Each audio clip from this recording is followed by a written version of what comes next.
Good evening, ladies and gentlemen. Welcome to another episode of America in Black and White. Tonight, we have a return guest, Mr. Kenyon Glover. And Mr. Glover is going to give us an update about the things he is doing in his outstanding career.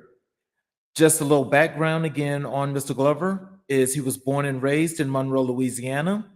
He's a former NBA player, now an actor, award-winning author, filmmaker, motivational speaker, and minister founder of Faithful and Focused Ministries, with a mission to empower and inspire people globally to be faithful in who God created them to be and focused on utilizing the gifts that He has given them.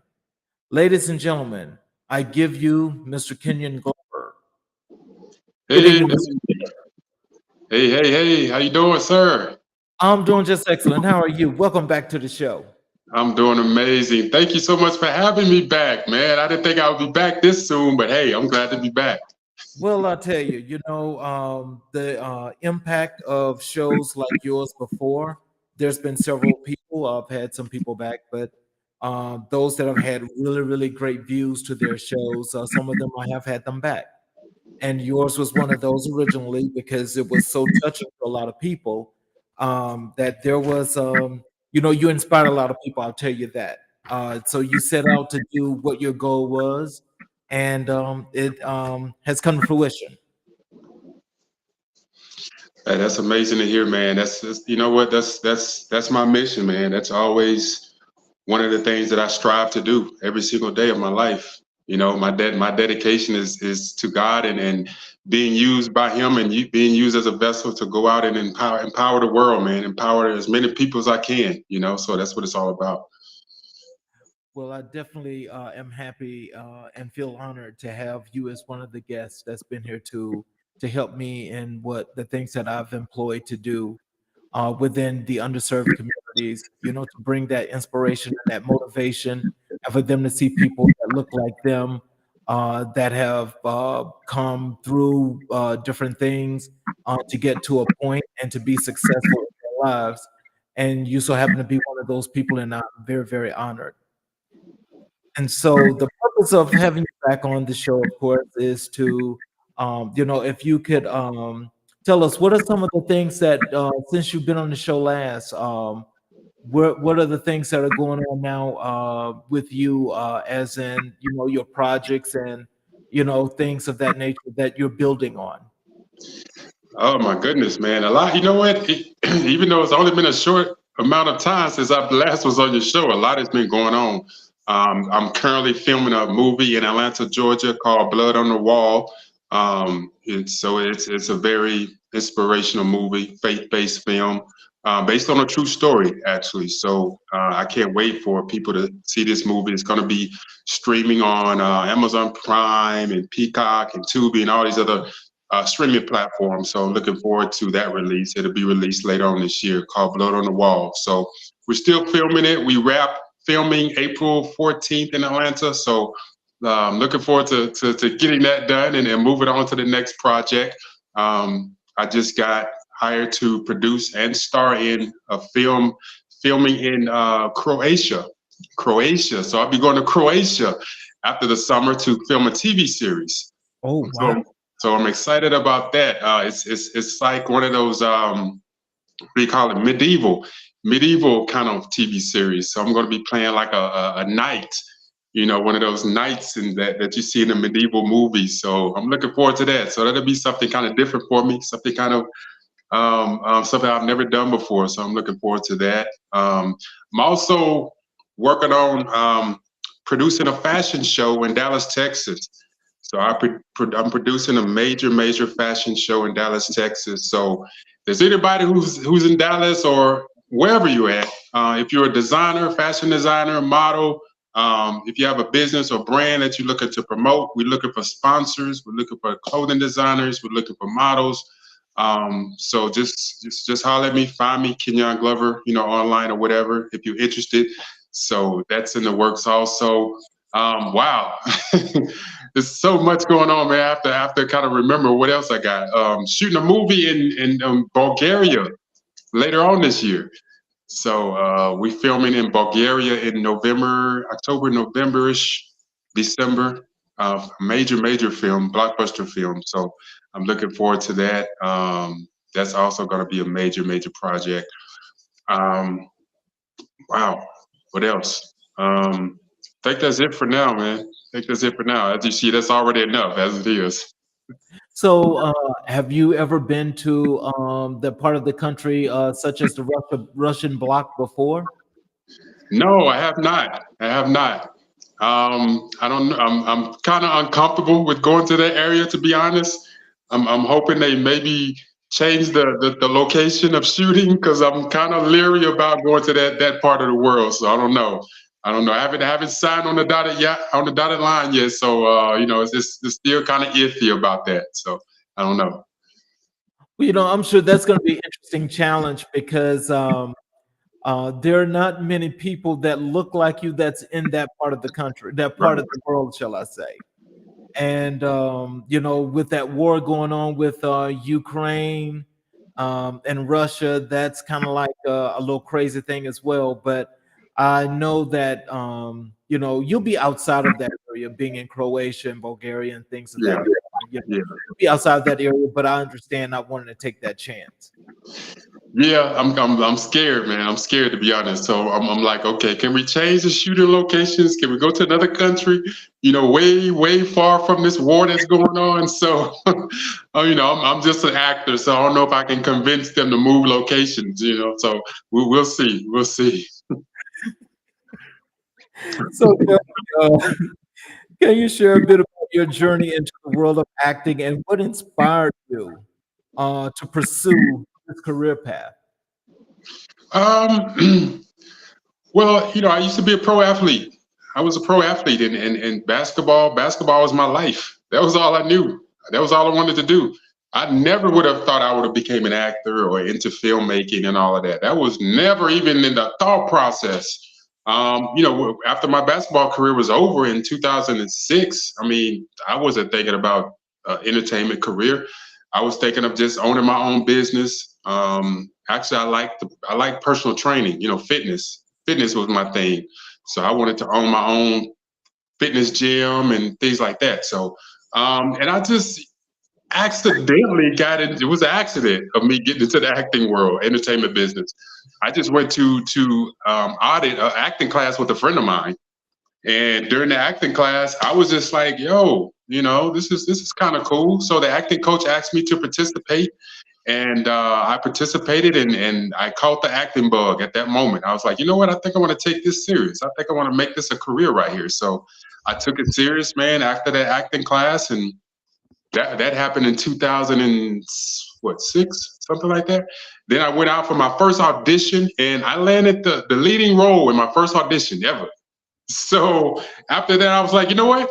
I'm going to take this serious. So I moved out to California, and the rest is history. Here I am. Oh wow. There's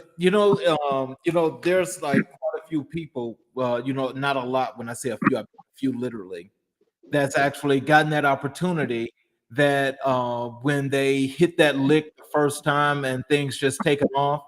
And so it's like with you, can I ask you, are there particular genres that you feel more comfortable with? Like, is it more of the religious themed movies, or what movies do you feel more comfortable with? I'm pretty comfortable with any movie as long as it's not, as long as I don't have to get nude and get naked, and I don't have to do a lot of cursing and Right. going against my religious beliefs. I'm not going to do anything that's going to go against God or whatever, talking about the devil and all this other kind of stuff. But other than that, man, I'm pretty comfortable with it with any genre, pretty much. Well, because I just think about when you talk about you as acting and so forth, and probably some of the good parts that you've had and so forth. I'm just wondering, are you looking at possibly trying to get into some action adventure kind of like movies? Yeah, absolutely. Actually, that's a couple of projects that I'm producing next year, 2025. I'll be working on some action adventure projects. A project of my own that I'm producing and probably I direct, and I probably star in it as well. It's an action adventure film. A film is, it's one of those films I've been working on probably for over 10 years now. The reason I haven't really been able to produce it yet is because of the lack of funding. But now, since I built a name for myself and built a brand for myself, and now my name carries a little bit of weight, not that much, but a little bit. I'm getting quite some interest from investors and other companies that want to come on and distribute the project. So yeah, I'm definitely into that action adventure type of genre. I definitely love that. I mean, I'm a martial artist. I'm a martial artist at heart. I studied martial arts since I was 7 years old. So anything to do with martial arts, action, that kind of genre, man, I'm all for it. That's like my favorite. Like, I'm a big Marvel fan. Big Marvel fan. I'm like, Marvel, I'm waiting on y'all to call me. Waiting on the call from Marvel. So hopefully I don't have to sell my soul to get into Marvel. But hey.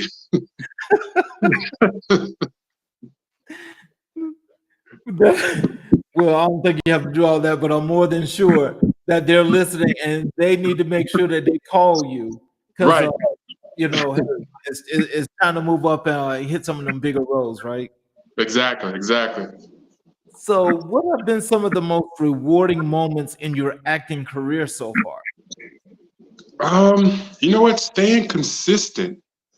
You know how hard it is to stay consistent in this acting world? It's very difficult, man. People who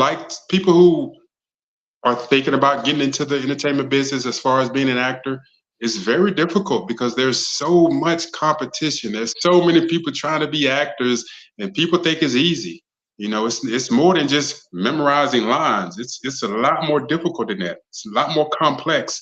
But me being able to just stay consistent for all these years, like I said, I've been in this game since 2006, and I have almost 80 credits to my name right now. Combining television, film, and all of that. I'm close to 80 credits, and you know how difficult that is. That is very hard to do, but that's the most rewarding thing for me, is to be able to stay consistent for this long. I mean, the longest I've probably been out of work, maybe it's been a year where I didn't work on a project of some sort. So just to be able to stay consistent for, what is this, 18 years since I've been in this business, it's very rewarding, man, to be honest. Oh, wow. Um, so could you tell us about a particular challenging role you've taken on and how you prepared for it? Um, wow, that's a hard one. I've taken on so many challenging roles. Um, I would say the Twisted Metal project. I don't know if you're familiar with the video game Twisted Metal, but it's a very popular video game. I think it's still out now. That was a very challenging role because I played the main character, and the main character was called Mr. Grimm, and he's a very evil, complex, kind of finicky kind of character. He had an evil side to him, but he also had a good side to him. So it was like an evil good battle within himself that he was trying to fight. Because of his childhood, he grew up. He saw his dad murdered in front of him, because his dad sold his soul, and the devil took him out because he had to come collect. And me as a child, I saw this from happening to my dad, and so I made a deal with the devil to, hey, and but then I also knew that I had some good in me. So so it was that whole internal battle trying to bring that character to life. So that was probably the hardest character that I played, because it was very difficult to try to maneuver to bring out that good, bad character, all at the same time. So it was a very challenging character, but I enjoyed the character because it allowed me to really test my skills, to see how much depth I do have as an actor and how much work I needed to do to learn more about being an actor. So I enjoyed that process, though. So, is it in acting, especially when you're auditioning, are you getting to know the role once you've accepted the role? Is it that when you become that character, do you yourself try to put yourself all the way into this character in order to bring it to life? Me personally, I do. I do. I try to put everything I can into that character. I try to learn everything I can. I try to learn the background about the character, the mannerisms about the character, his childhood, his what he likes, what he don't. I try to learn everything I can learn about the character. Sometimes you have to develop the character yourself because sometimes the creators of the project, they'll just let you say, hey, you create your own character. Whatever you think this character is, however you think he should act or do or walk or talk or this or that, they'll give you that freedom. So sometimes you have to kind of develop the backstory of your own character. And I try to do that and I go all in, man. I dive all the way into it. I try to totally disconnect from who Kenyon Glover is and go into the character that I'm playing and go into everything that he's about. So that's the way pretty much my process works. Oh wow. So, can you tell our audience how do you balance your career in acting with your ministry work? Uh, it can be very difficult sometimes. I mean, not just ministry work, but everything else that I have going on. It's a lot to juggle at times. Me being a motivational speaker, minister, author, writing books and trying to empower people, minister to people, lead people to Christ, and be an actor at the same time. It's kind of hard to juggle at times because you have to really maintain self control, manage your emotions because when you have to empty or pour yourself into people that need you, they need to be empowered, they need to be uplifted, they need to be encouraged, they need prayer, they need to just talk to you and vent. And then all at the same time, I'm working on a acting project where I'm trying to study this character and dive into the mind of this character, and then I have to, you know what I'm saying? So it's kind of hard to juggle at times, but God has really given me the ability to do that.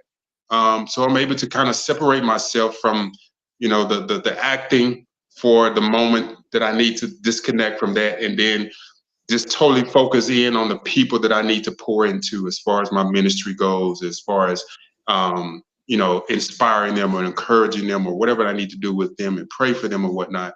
But God has given me the ability to be able to separate the two, and be able to navigate.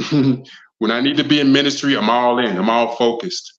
When I need to dive into back into acting, I can go back in and then just take all my focus there where I need to focus in on as far as getting into character and stuff. So it's very difficult at times, but like I said, God has blessed me, man, to be able to kind of do that, to go in and out when I need to. Well, I'll tell you this. If anything, I'll tell you, you would be the MVP of the world because I think no, seriously. And I know that I understand what humbleness is, but let me just tell you, I think anytime you can try to juggle the morals for the things and the morality that you believe in, and how you believe in developing and building communities, especially from that church perspective, but yet and still you still want to be within your craft when you can find the time to share the two, that is what's uplifting. That is what people look at, and that is what make people feel inspired. That is why I have to tell you that that makes you a very special person. And again, we are very happy to have you here on the show because this is what people need to be getting, these kind of nuggets, because this is the true motivation that they deserve to have. Thank you, sir. Thank you. I appreciate that. Definitely appreciate that. What motivated you to transition into ministry, and how has it impacted your life and career? You know what? I knew God was calling me into ministry long time ago, but I never accepted the call because I was so involved with trying to fit into the world, trying to please everybody, trying to please other people. I was trying to please everybody but him, and which was making me very unhappy. I was becoming very discouraged and frustrated and upset and suicidal and depressed. And I was suffering from mental health because I was just trying to please everybody but God. And then when I decided to really surrender to God, it was the defining moment for me, July 3rd. I think I said this on the last show. The deciding moment for me was July 3rd, 2020, was when I tried to attempt suicide on my life, tried to take my own life. And God spared me. God spared my life on that suicide attempt. And from that moment on, I said, Lord, I'm yours. I surrender. And I would devote the rest of my life to serve you. And from that moment on, July 3rd, 2020, I haven't looked back. So it was because God spared me. That was the fourth time he spared me from four suicide attempts. And that was the last time because I heard God say enough. I know God said enough. And after that moment, it changed my life forever. And I decided to, once I decided to surrender and accept the call that God had been trying to nudge me all these years and give in to the call, I decided to give in to the call and I decided to just start reading the Bible and studying the Bible and really diving into the Word of God to really get an understanding of the Word of God. And like my bishop always says, there's no greater study than the study of the Word of God. And when I decided to really take the Word of God serious and start applying it to my life and living it, you know, it's one thing you can read the Word, but another thing when you start living it and you start seeing the hand of God in your life and the favor God has on your life, that is just the thing that changed me. And when you start seeing God work in your life, man, it's nothing greater. It's no greater feeling than to know you have the creator of the universe on your side, leading you and guiding you every single day. And to be honest, man, I have been the most peaceful that I've ever been in my life because before that, I was struggling internally, struggling, unhappy, like I said, depressed, suicidal, lost, broken. I'm talking about broken, man, every day of my life. And since then, man, God has put me back together and given me a peace that surpasses all understanding, like the word says. And like I said, it's been the greatest journey of my life ever since July 3rd, 2020. And that's why I decided to get into ministry. And I want other people to feel what I'm feeling. I want other people to know that if you give your life to God, man, He will change you. He will mold you and shape you and transform you. So I want to lead other people out of that brokenness. I want to lead other people out of that darkness because I know how it is to be in that dark place. I know how it is to be in that sunken place, that lost and the depressed and suicide. I've been there.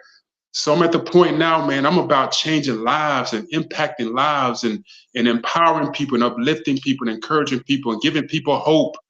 And that's the rest of my life that I'm dedicated to.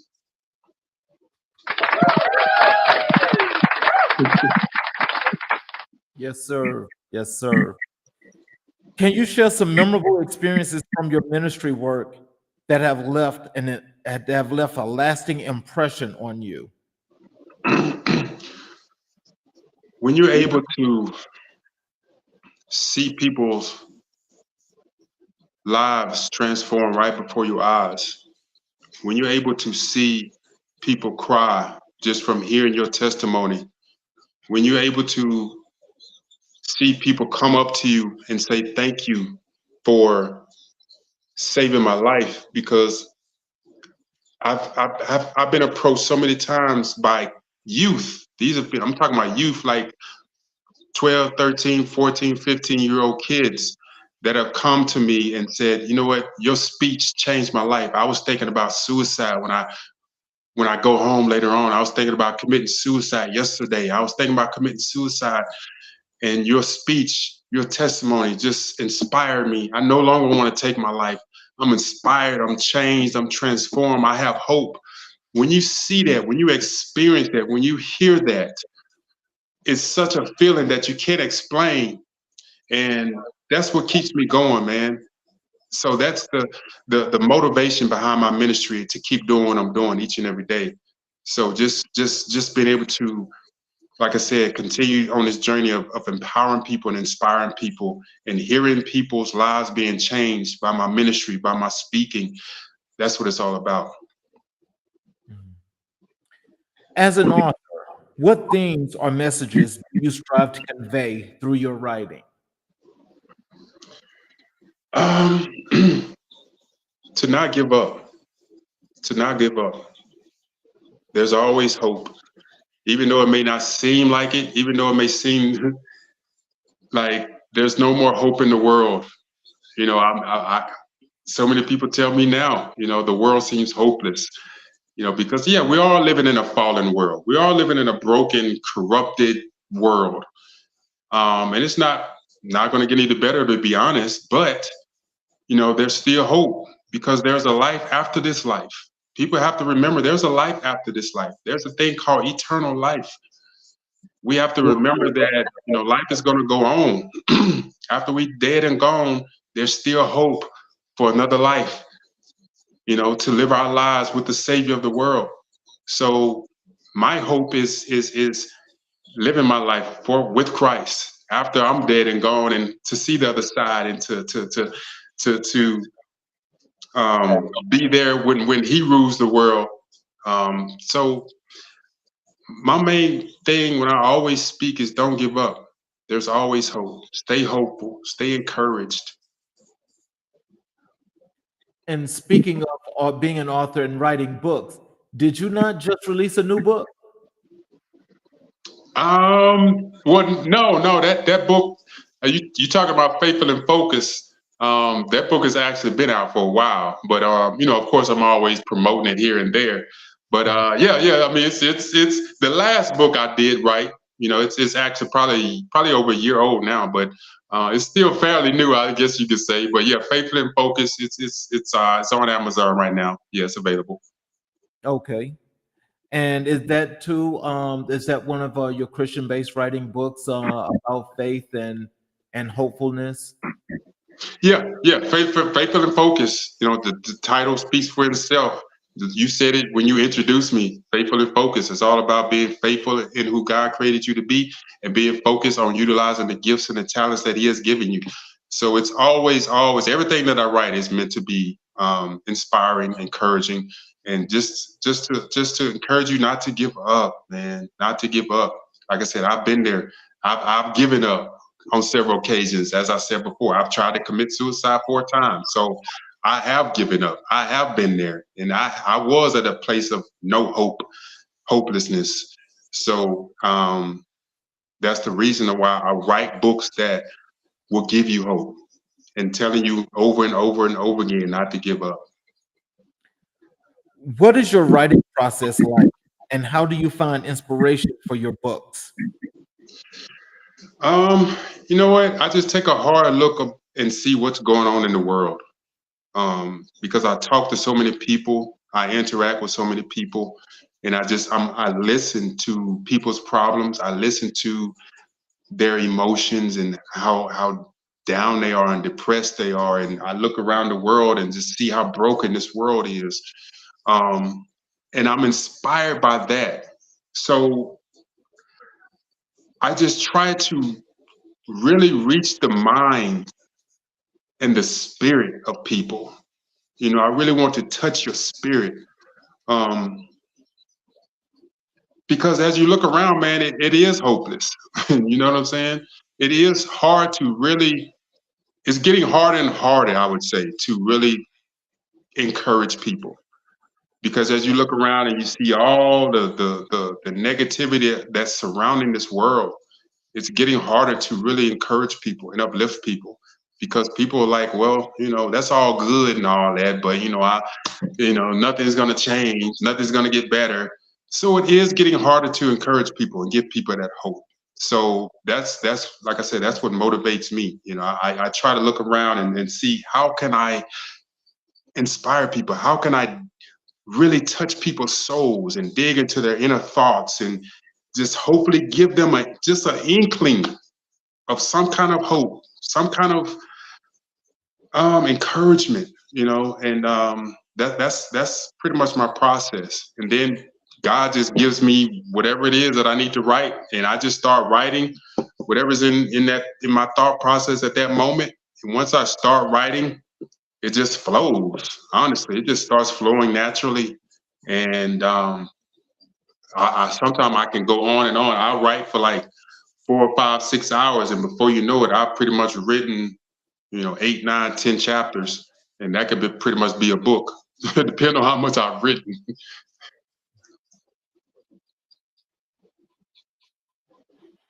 So, can you tell us, um,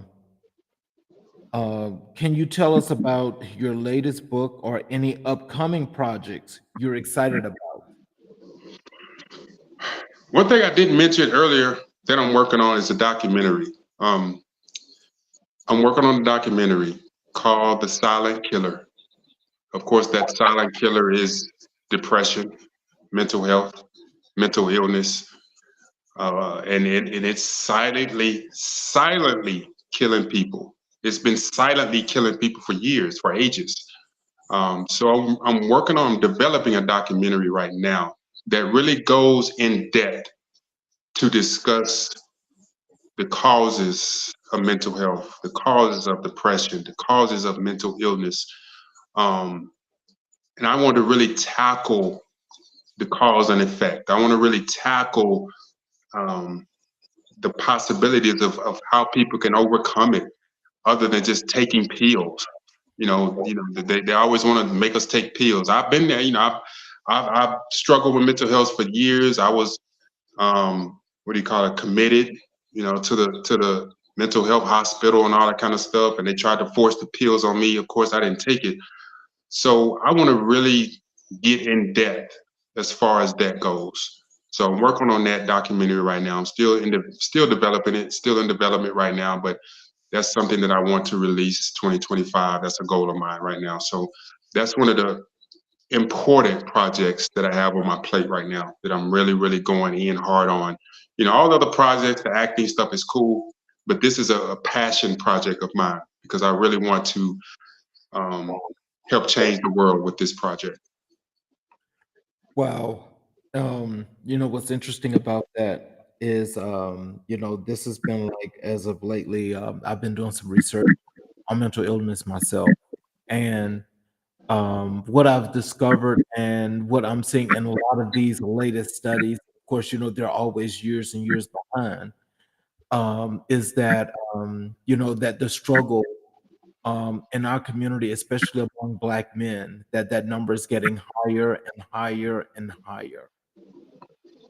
And so I think your documentary is going to be wonderful, but what do you think some of the other things that we as a community or what should be done from those that's outside the community can do that can make this a little bit easier and a little bit better? Man, wow, that's a good question. um, I would say unite. If we could just unite as a people, as a community, and stop fighting each other and hating on each other and trying to kill each other over the stupidest stuff.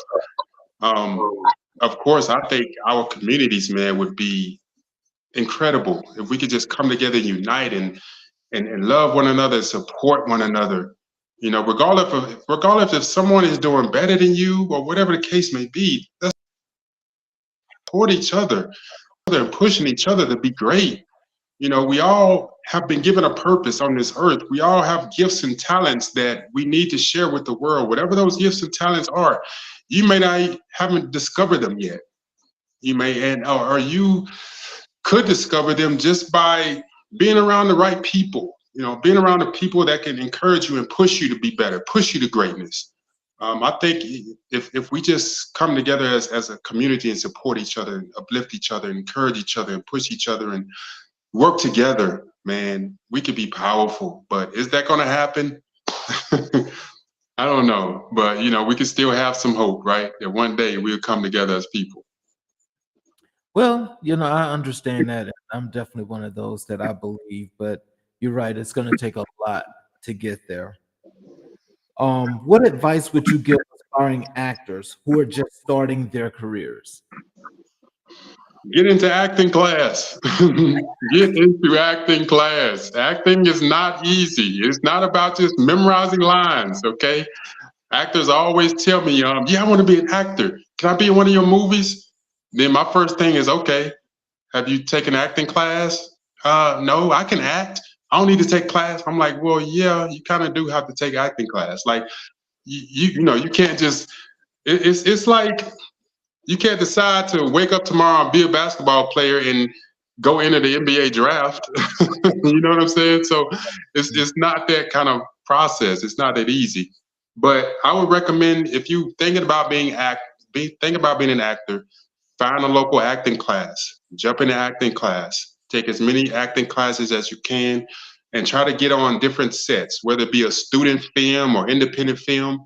Try to get on set and learn from the actors, learn from the crew, um, and try to learn and soak as much knowledge as you can. So it's all about just being around the right people, surrounding yourself with the right people, taking acting classes, taking it serious, and just soaking up as much knowledge as you can. If you have to start off as an extra, I started off as an extra.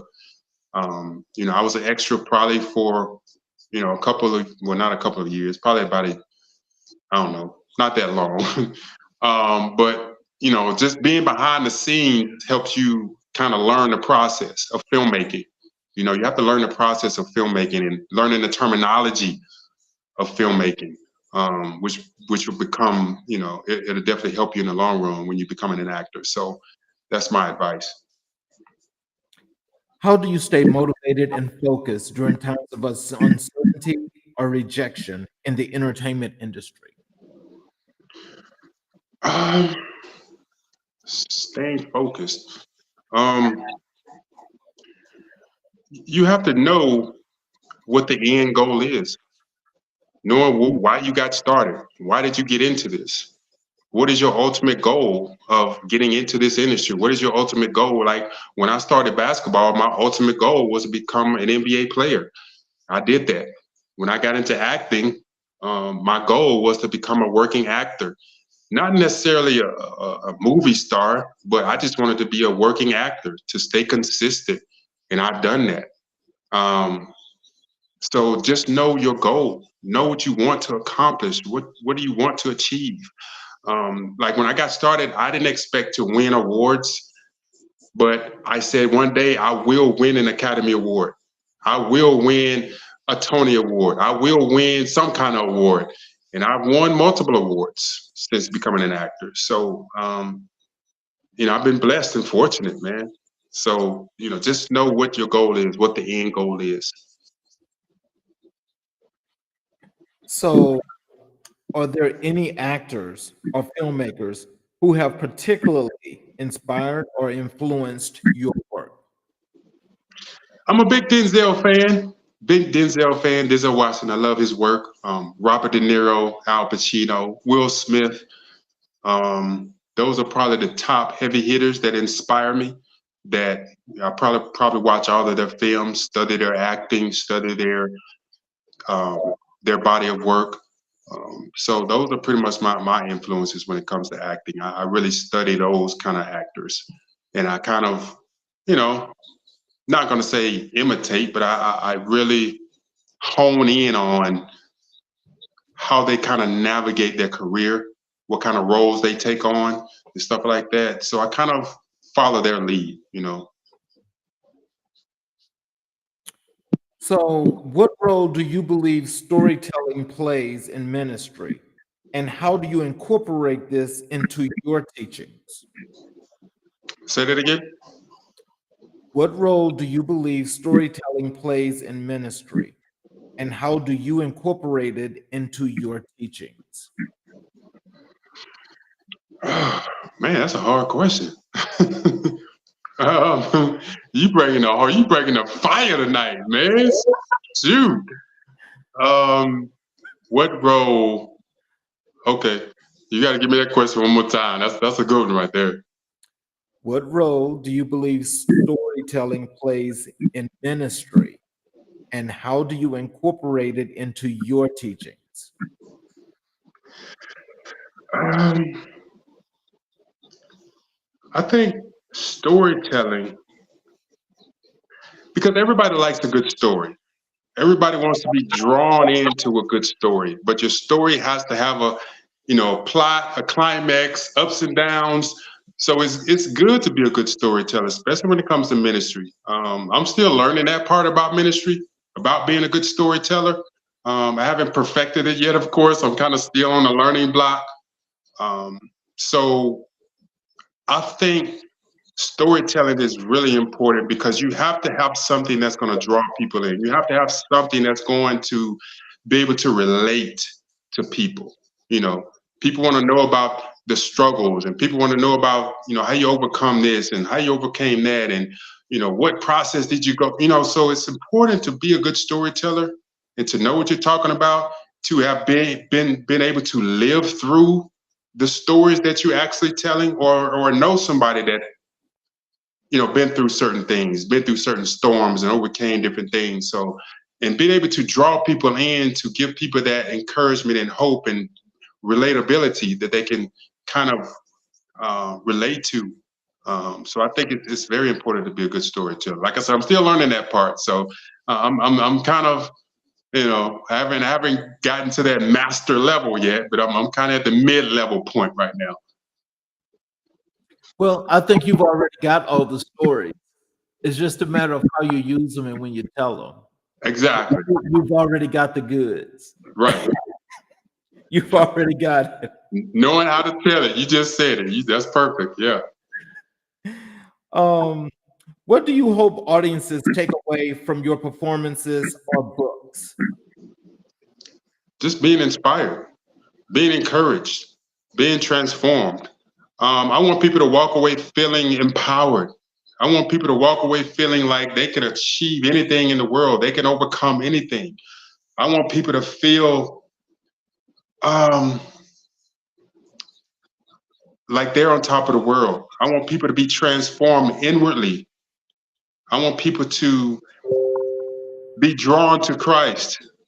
I want people to be drawn to that light that's in me, which is that Christ in me. So I just want to be able to always leave people feeling hopeful. Like I always say, it goes back to talking about being hopeful, being inspired, being encouraged. I'm always go back to that. So everything that I do, every book I write, every time I speak, every film project or whatever I'm working on, it's always about leaving people feeling like they can do anything, like they can achieve anything, like they can overcome anything. They're feeling so inspired, like they can take on the world right now. So that's what I hope to always leave. That's the legacy I want to leave people. Mm. Can you share any behind the scenes anecdotes or funny moments from your time on the set? um, wow. There are times when you be so engulfed in your character. You don't want to break character sometimes because it can be hard to kind of get back into character. Sometimes I be so deep into character sometimes. I don't want to get out, but you got people behind the scenes, behind the camera, that want to clown and do stupid stuff to make you come out of character. So it was one time. It was one time when we was filming, and it was a very deep scene, very dramatic scene, and I had to cry and stuff. I had to make myself cry and make myself get really emotional. And then a lot of times you're not noticing the things that's off camera, because you're so engulfed in the scene, you don't really notice anything outside of the camera. I mean, outside of the scene. So once the director yelled cut, I came out of character, came out of the scene, and I look around, and it was the director, the producer, and some of the PA people were just walking around in their drawers. I was like, what the hell is going on here? I was like, what the hell am I looking at here? What is going on?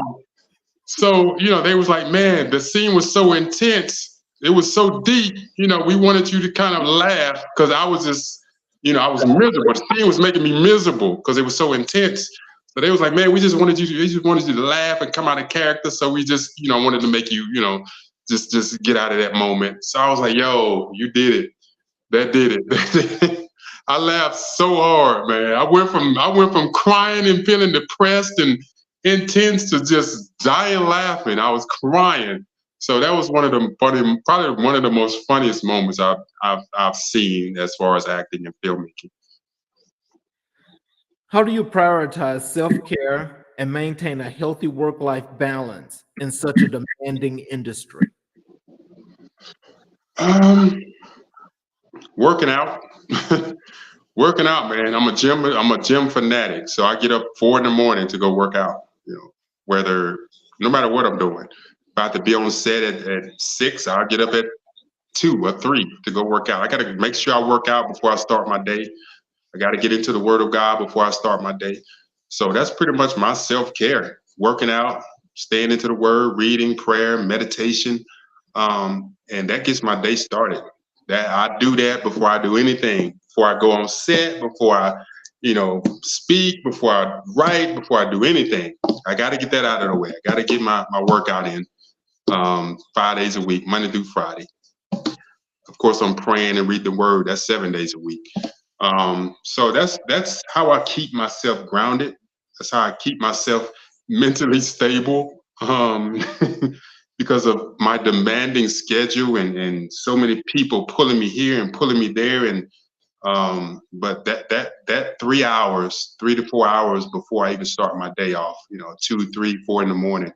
That's how I stay grounded. That's how I stay focused, really. Are there any specific genres or types of projects you haven't explored yet, but would like to in the future? Um, Sci-fi. Sci-fi. I've never explored sci-fi yet. That's one of the things I want to explore. I want to be in a sci-fi film. Um, one of those kind of outer space and I don't know, flying through the air and whatever, Superman, whatever. I want to kind of explore one of those kind of opportunities. So just sci-fi. I want to do sci-fi. Have you seen any of John David Washington's movies? That's Denzel's son. He does nothing but sci-fi, and he has made me a sci-fi fan. I love Yeah, his movies. yeah. I just watched The Creator. Okay. I just watched The Creator. I loved it. I loved it. That was a very, very different kind of film. So I have watched a couple of films where he's been in. The Creator was the last one I watched. I really liked that film. So I'm a fan of his. He's a very, very good actor. I mean, he's talks just like Denzel, boy. It's like, wow. You close your eyes, you think that's Denzel, literally. Yeah. What role does faith play in your creative process, both as an actor and as an author? um, everything that I'm about, I walk by faith. I walk by faith and not by sight. Everything I do is about having faith. I can't achieve anything without faith. Um, Everything that I believe in is about having faith. If I didn't have faith, I wouldn't be able to do the things I'm doing right now. So faith is a major major point of my life. It's because of faith that I'm able to do what I'm doing. It's because of faith I have 3, 4 books on Amazon. It's because of faith that I run a ministry right now, global ministry right now. It's because of faith that I'm able to go around empowering the world. So faith plays a major part in my life. Without faith, I can't do nothing, really. Is the glass half empty or half full for you? Man, you challenging me tonight, huh? That was your goal tonight. Let me challenge him tonight. Is the glass half full or half empty? Half full, half empty. Isn't that kind of the same thing? No, No. it's not. That's Mm-mm. a trick question, huh? I'm gonna just go with half full. Mm. I would think for you that the glass is half full from as you've mentioned and talked about your life from beginning to now. It's definitely half full, and it's about to be all the way full. There you go. I like that. I might have to remember that one. How do you navigate the challenges of fame and public scrutiny while staying true to yourself and your belief? Just remembering who I am and how far I've come, pretty much, to sum it up.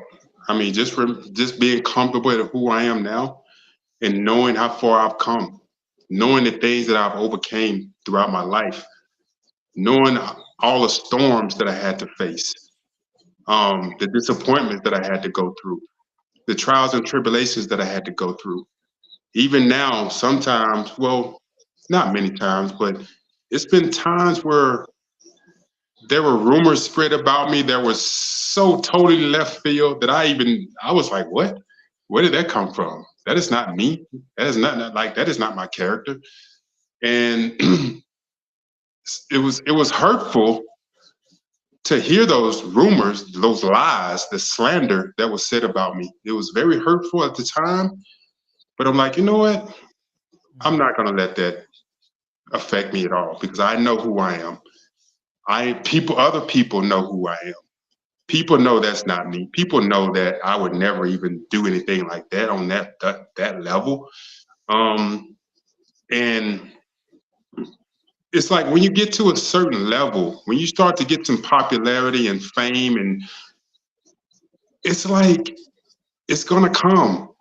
It's gonna come. You're gonna get scrutinized. You're gonna get persecuted. You're gonna get talked about. You're gonna get slandered, and it could be all for no reason. It just comes from people hating on you, people that you may have hurt in the past, and they see your popularity, they see your fame growing, they see this and that, and you doing all these different things, so they want to do what they can to try to tear you down and hurt you and destroy you, whatever the case may be. It comes with the territory. Sadly, it comes with the territory, but you have to be so comfortable in your own skin.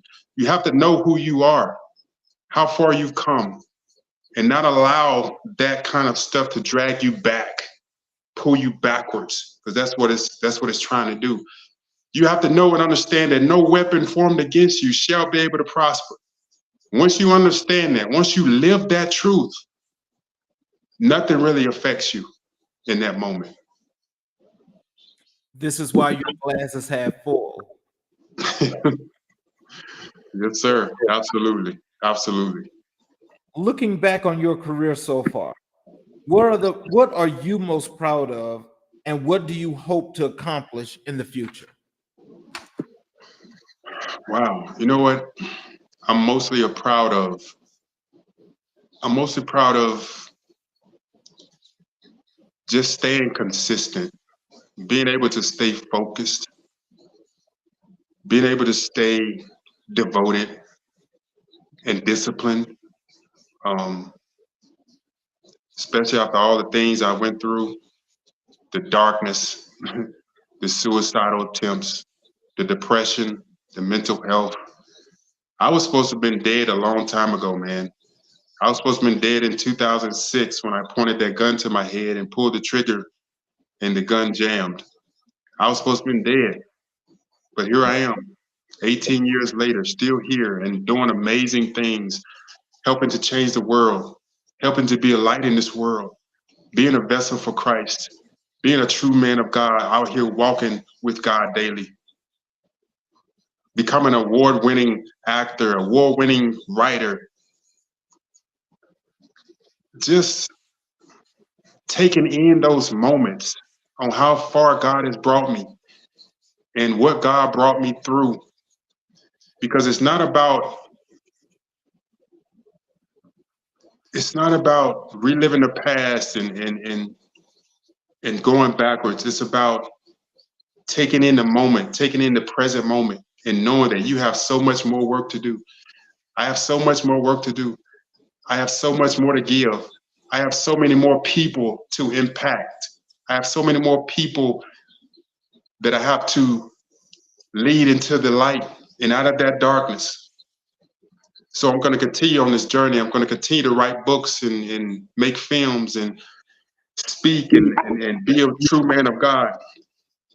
And I have a long way to go. So as long as I'm alive, and as long as I have breath in my lungs, man, I'm going to keep doing this. I'm going to keep doing what God has ordained me to do, has blessed me to do, has chosen me to do. I've been chosen. I've been chosen for this journey. So I'm going to walk it with faith. I'm going to walk it with Him. And I'm going to walk it knowing that if God be for me, nothing can stand against me. As you're expanding right now, do you have a limit for your expansion, or you just plan to just grow as much as you possibly can? There's no limit, no limit at all. I would never place any limits on me. Never. So I'm going to keep going. I'm going to keep growing. I'm going to keep expanding. Wherever God takes me, man, that's where I go. So the sky's the limit for me. I will never be limited. And so, my last and final question for you, um, as you think about, the people that follow you right now, the fans that you may have, how do you want them to best know Kenyon Glover as the person that he is? I want people to see me as a man that never gave up. I want people to see me as a man that had demons. I had demons. Majority of my life, I had demons. I saw success. Um, I experienced a lot. I've been through my trials, my tribulations, my ups, my downs, my storms, my disappointments. I even tried to take my life 4 times. I want people to see me as a survivor, a man that was focused, a man that tried to really help inspire everybody that I came in contact with. I want people to see me as a person that really cared about others, really cared about the success of others, and wanted to see other people succeed. It's not about me. I don't look at my life as about me. It's not about me at all. It's about who else can I help? Who can I inspire? Who can I bring out of that darkness? Who can I share the gospel with? Who can I help transform? My life is not about me at all. So many people are so into themselves nowadays. As when you look on social media, it's all about them. It's all about, oh, look at me, look at me. No, I'm all about how can I help you? How can I inspire you? How can I encourage you? How can I uplift you? How can I help you get to that next level? How can I give you hope to never give up, to never quit? If you have a dream, go after it. I want people to see me as a man that had a dream and he went after it nonstop. Yeah, there were things that tried to knock him down, but he kept getting back up. He kept getting back up and moving forward and never stopped, never quit. I may have taken 3 steps and got knocked back 10 steps, but I got back up and kept going. So I want people to see that in me and want to see the same thing in them. That he didn't quit, I'm not going to quit. He got knocked down and got back up. I'm going to get back up and keep going. And that's what I want people to see out of me. Well, ladies and gentlemen, we just had another wonderful, great interview with Mr. Kenyon Glover, who has shared again some insights, lots of nuggets that everybody that's watching this show tonight, please be inspired. Please take everything in, and please make your life much better than what it is today, because we can all use some help in some shape, form, or fashion. Mr. Glover, I want to thank you for your time. And, for those that are out there watching, because again, you have truly been an inspiration to the show. And I'm so proud that we have connected once again, because this is what the people needed to hear once again in this whole wonderful bit of today's life, because right now the world is in all kind of craziness, but we have to use these kind of powers and these kind of shows to make the people feel inspired. And so I just want to tell you, thank you again. Thank you everybody that watched. And please tune in tomorrow night for another episode of America in Black and White. This has been our show again with Mr. Kenyon Glover, and everybody, please have a great evening. Thank you. Thank you for having me again.